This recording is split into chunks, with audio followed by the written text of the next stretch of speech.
P Chandrasekhar ഒരിക്കലും നമുക്ക് മറക്കാൻ കഴിയാത്ത ഒരാളാണ്. 52 വെട്ട് വെട്ടി അതിക്രൂരമായി കൊലപ്പെടുത്തിയ ഒരു എന്താ പറയുക, ഒരു തീ ആളിക്കത്തുന്ന ഒരു മനുഷ്യൻ, അങ്ങനെ തന്നെ പറയേണ്ടി വരും. ഇന്ന് അദ്ദേഹം മരിച്ചിട്ട് 13 വർഷം. മെയ് 4-ാം തീയതിയാണ് അദ്ദേഹത്തെ കൊല്ലപ്പെട്ടിട്ട്, മരിച്ചിട്ടെന്ന് പറയുന്നതിനേക്കാളും കൊല്ലപ്പെട്ടിട്ട്. ഇത് KK രമയും കുടുംബവും അല്ലാതെ ആരെങ്കിലും ഓർക്കാൻ സാധ്യതയുണ്ടോ? ഇന്ന് സത്യത്തിൽ ആഗോള ചിരി ദിനമാണ്. അപ്പോൾ CPM ചിരിച്ച ദിവസമാണ്. ഇന്നും ചിരി തുടരുകയാണ്. കൊലപാതക രാഷ്ട്രീയം ഒരു ആരായിരുന്നു TP Chandrasekharan? Revolutionary Marxist party RMPയുടെ നേതാവ്, സ്ഥാപക നേതാവായിരുന്നു. CPMനകത്തു നിന്ന് ഒരു വിഭാഗീയ ചേരി ചെറുപ്പക്കാരുടെ നേതൃത്വത്തിൽ കോഴിക്കോട് ജില്ലയിലെ വടക്കേ അറ്റത്തുള്ള ഒഞ്ചിയം ഭാഗത്ത് ഉരുത്തിരിയുകയും CPMൻ്റെ യാഥാസ്ഥികത കമ്മ്യൂണിസ്റ്റ് നയത്തിനെതിരെ കലാപം ഉണ്ടാക്കി പുതിയൊരു പാർട്ടി ഉണ്ടാക്കി പോയവരാണ്. അവരെ അവഗണിക്കുകയായിരുന്നു CPM സംസ്ഥാന നേതൃത്വം ആദ്യമൊക്കെ ചെയ്തത്. പക്ഷേ അവർ ഒരു ഇലക്ഷൻ കഴിഞ്ഞപ്പോൾ ഇവരെ അങ്ങനെ അവഗണിക്കാൻ പറ്റില്ല എന്ന് എല്ലാവർക്കും മനസ്സിലായി. അതെന്തെന്ന് വെച്ചാൽ വടകര പാർലമെൻറ്റ് സീറ്റിൽ P സതീദേവി തുടർച്ചയായിട്ട് ജയിച്ചു വരുന്ന ലോക്സഭാ സീറ്റായിരുന്നു അത്. അവിടെ ഈ RMP രൂപം കൊണ്ടതിന് ശേഷം നടന്ന തെരഞ്ഞെടുപ്പിൽ 1.5 ലക്ഷത്തിൽ പരം വോട്ടിൻ്റെ ഭൂരിപക്ഷത്തിൽ തുടർച്ചയായി ജയിച്ചുകൊണ്ടിരുന്ന സതീദേവി തോറ്റു. ആ ഇലക്ഷനിൽ മുല്ലപ്പള്ളി രാമേന്ദ്രൻ 4000 വോട്ടിന് ജയിച്ചു.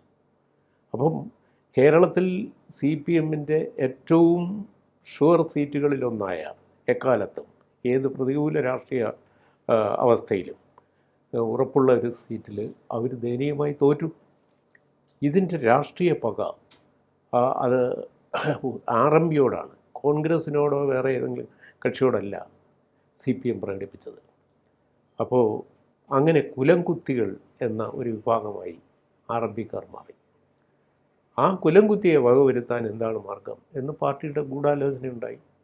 പാർട്ടി ഗൂഢാലോചന ചെയ്ത് പാർട്ടിയുടെ ഗൂണ്ടകളെ ഇറക്കി 2012 മെയ് 4-ാം തീയതി രാത്രി 10 മണിക്ക് ഒഞ്ചിയത്ത് തെരുവിലിട്ട് 51 വെട്ട് തന്നെ പറഞ്ഞതുപോലെ വെട്ടി TP ചന്ദ്രശേഖരൻ എന്ന ധീരനായ കമ്മ്യൂണിസ്റ്റ് പോരാളി എന്ന് കമ്മ്യൂണിസ്റ്റുകാർ തന്നെ ചിലരെങ്കിലും പ്രശംസിക്കുന്ന ആൾ ദയനീയമായി കൊല്ലപ്പെട്ടു. കേരളം ഞടുങ്ങിപ്പോയി.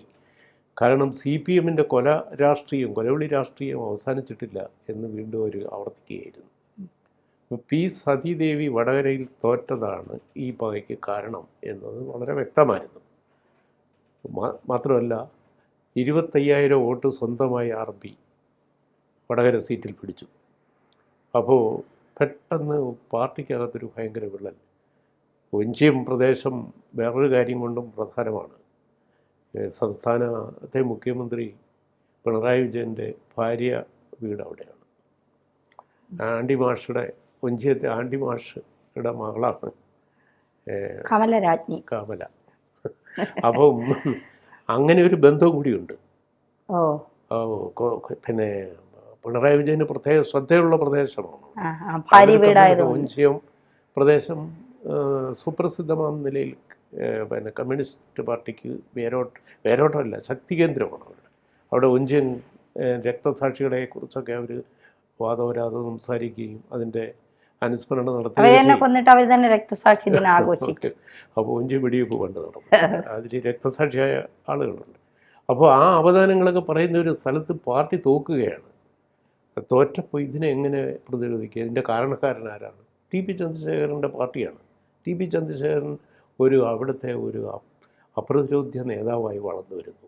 മാർക്സിസ്റ്റ് പാർട്ടിക്ക് ഒരുപക്ഷെ വടകര സീറ്റിൽ മാത്രമല്ല, അപ്പുറത്തെ കോഴിക്കോട്ടേക്കും വരും, കണ്ണൂരിൽ പോലും അതിൻ്റെ അനുരണനങ്ങളുണ്ടാകും എന്നവർക്ക് ബോധ്യമായി, തലശ്ശേരി അടക്കം.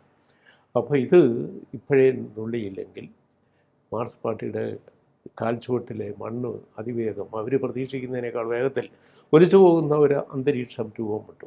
അങ്ങനെയാണ് TPയെ വകവരുത്താനുള്ള ഗൂഢാലോചന പാർട്ടി കേന്ദ്രങ്ങളിൽ ഉണ്ടായത്.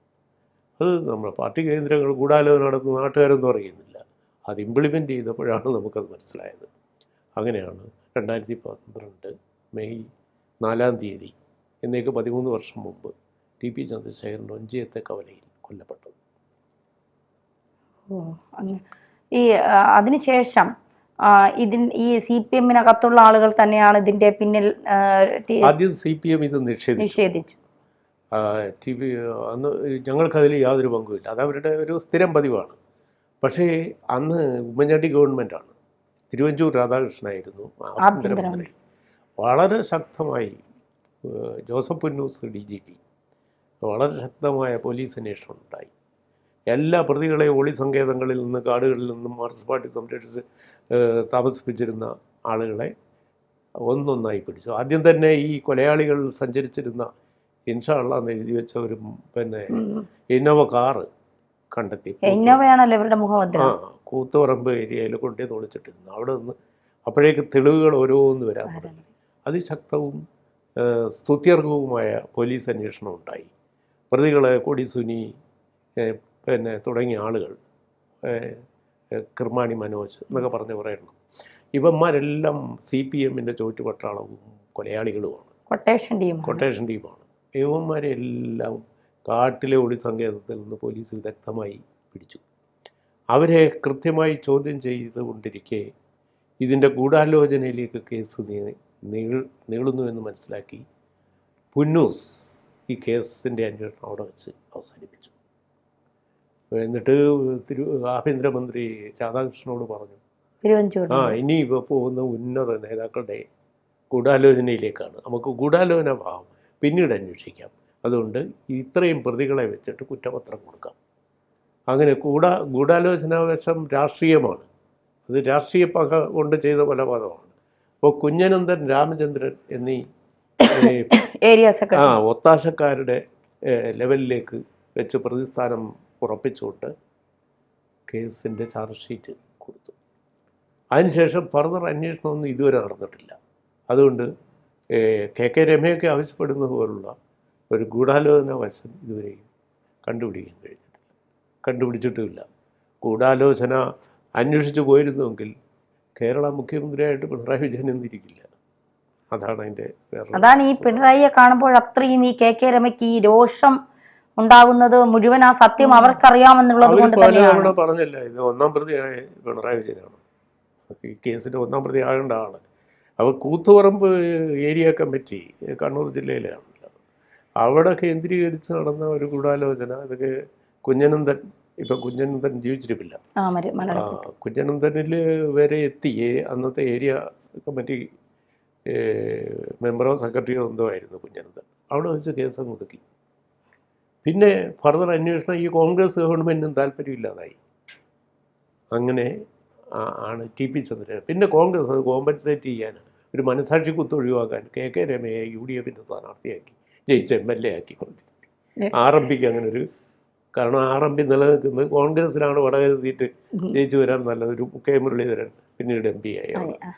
മാർക്സിസ്റ്റ് പാർട്ടിയുടെ സ്ഥിരം സീറ്റ് ഈ RMP മൂലം എന്നേക്കുമായിട്ട് കോൺഗ്രസിന് കിട്ടി. അതാണ് സംഭവിച്ചത്. അതാണ് എൻ്റെ കഥ. ഇന്ന് TPയുടെ മരണത്തിൻ്റെ 13ാം സ്മരണ ദിനമാണ്. കേരളത്തിലെ മാധ്യമങ്ങളൊന്നും ഈ കാര്യം ഓർത്തായിട്ട് പോലും നമ്മൾ കണ്ടില്ല. ഇത് KK രമയുടെയും അഭിനന്ദ് എന്ന ഏക മകൻ്റെയും ഒരു സ്വകാര്യ ദുഃഖമായിട്ട് തീർന്നിരിക്കും.